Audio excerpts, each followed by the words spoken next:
Welcome back to my mini vlog! June 1, Sunday, nag-roller skates kami ni Aline.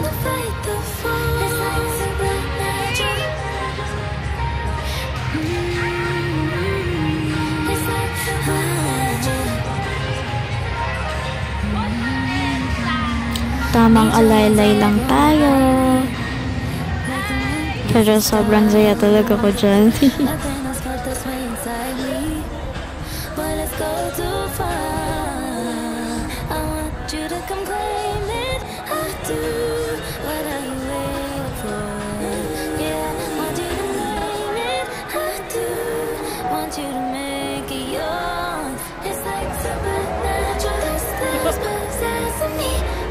And syempre, pagkatapos naman mag-skate, nagutom kami, kumain kami sa Best of Luck. Thanks for watching!